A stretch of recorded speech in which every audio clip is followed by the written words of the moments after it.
We're working inside the shop this week because it is still really cold out. The first thing I want to do is get rid of this horrible rollover bar. I appreciate it probably looks fine from a distance, but there's two things I really hate about it. The first is obviously this should not have a rollover bar, they were never fitted with them. And the second is this is a terrible one. It's been rancher welded. And ranchers typically don't have time to mess about and make things pretty. If it's attached, it's good enough. Mind you, every rancher I've ever met thinks they can weld, and nearly every welder I know doesn't think they can farm. So you're going to have to forgive me if I don't exactly trust this. One of the things I like to do when I'm cutting through this kind of steel is I don't cut all the way through.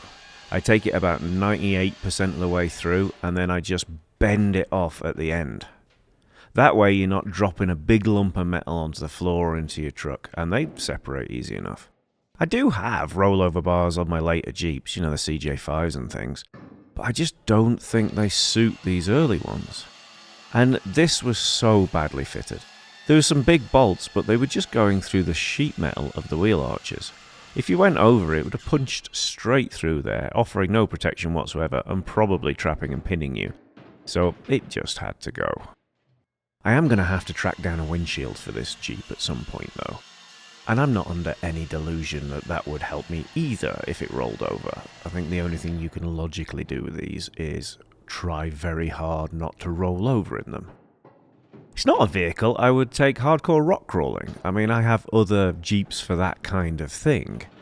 Lexi's gonna get in here with the impact gun and get the remaining stanchions off. This side, oh, it did not want to come off. She was not amused at all, and in fact it really did something weird on the nut on the bottom. And in the end we cut those off because they were just causing lots of stress and causing Lexi to use some harsh words with some F's and C's in them, so we felt it probably wasn't a great idea to video that. I really want to find out what the hood numbers are for this. The numbers that go up either side of the hood can tell you a lot about the Jeep. So Lexi's going to take that off and drag it over to our cleaning area. Whenever we've done this in the past, you'd take sandpaper and you go along the edge and you'd carefully sand down, making sure to only go through one layer of paint. It's painstaking and it takes ages, and I didn't really fancy doing that this time round. So for this, we're going to use the Everlast RedSabre 300 CP laser cleaner again. But I don't know what power it needs to do this job. So I've set up a little grid on the hood. They are 4-inch squares and I've got 8 of them there. Now I know at 100% it will just cut straight through to the bare metal, no messing around.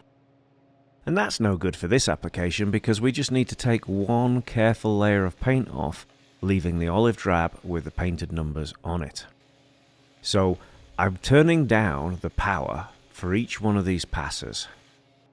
So it starts at 80%, goes down to 70, 60 and so on and so forth.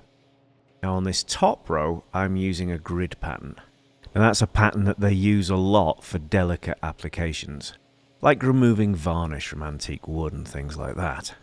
In the 8 boxes underneath I'm going to use a different pattern.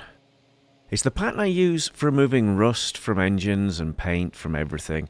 It's my go-to favourite laser pattern, but I feel it's going to be too harsh for this. It just goes to bare metal really quickly. You can see now me starting on the 80% box, and you can see how that's a sine wave in a rectangle, and it just cuts through. You can see the big difference there on the 80% boxes. This has a lot more power, this one, and it's concentrated into a smaller area. Somewhere here there has to be a butter zone. Just that nice balance between power and pattern that will remove one layer of paint at a time. Even if it removes half a layer of paint, it's still going to be a lot quicker than sanding through this. And this has so many weird coats of paint on it, I don't even know what's going on at this stage. When I get to the end of this pass, I'm going to use the air gun to blow the loose paint off. And you're going to be amazed to see how much of it is removed. I don't really understand why it works like this, but there's something about the laser cleaning process that loosens the paint. It doesn't just fall off by itself, you have to agitate it. And I found the air gun works really, really well for that. This is now down on the 10%. And as you can see, it's not even really touching that paint at that stage. And this is just 90 psi shop air, it's nothing special at all. But you can see how the squares appear now. That's just because that top layer of paint is resting loosely on it. And as soon as you hit it with the air gun, it all just flies off. Hopefully one of these is going to work as our setting. Now looking at them, you can see the sign is way too harsh, but that grid pattern is working, and 40% seems to be a really good balance between cutting through that first layer and not damaging the second. So that's what I'm going to set up at. Before I move on to the next bit though, I'm just going to clean this area around the hole, because I know I have to patch that and repair it, and I want it clean for the weld. Now, I did make one change before I moved on to actually doing the letters. You'll notice now that the laser pattern is only moving up and down. It's not going from side to side as well. I've left it on 40%, but I've swapped it over from grid to rectangle. As we move down onto the letter area, I am a little nervous. As far as I'm aware, I am the first person in the world to use this laser cleaning technology to remove a single layer of paint to bring back the numbers on a hood on a 1945 GPW on a Monday in Montana. I mean, probably a first, isn't it? Just doing a little test pass and then again blowing it off with the shop air, seeing how much of that's been removed. And it definitely has gone down, and it's only gone through a single layer, so that is a good sign for this working.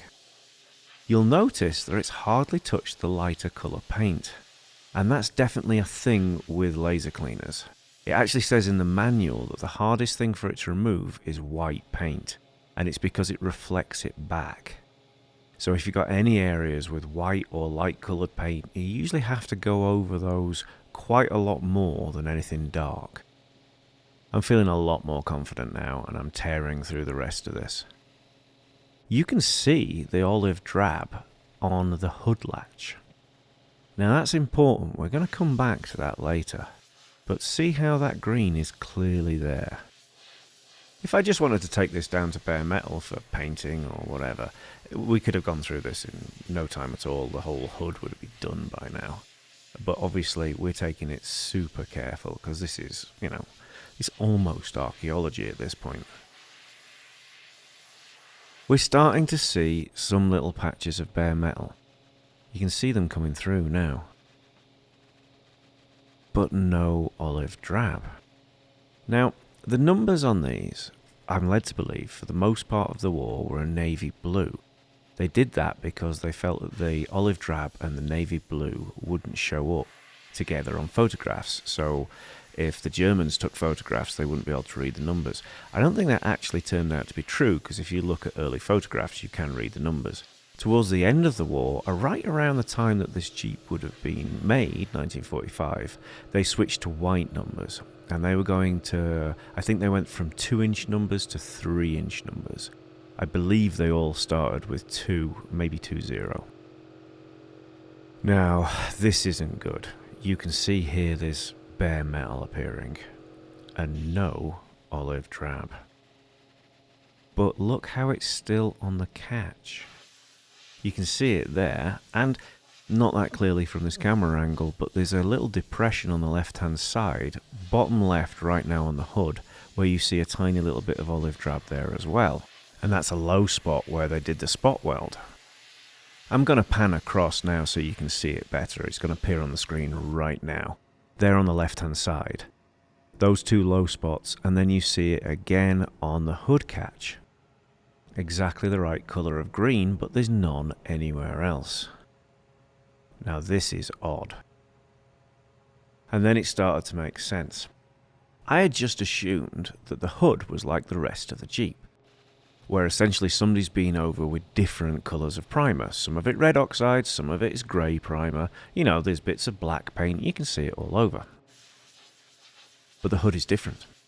The hood is the one panel where somebody has actually sanded this either down to bare metal and then red oxided it, or they very carefully sanded all of the olive drab off and left it down just at the red oxide, which seems unlikely looking at the quality of workmanship on the rest of the Jeep.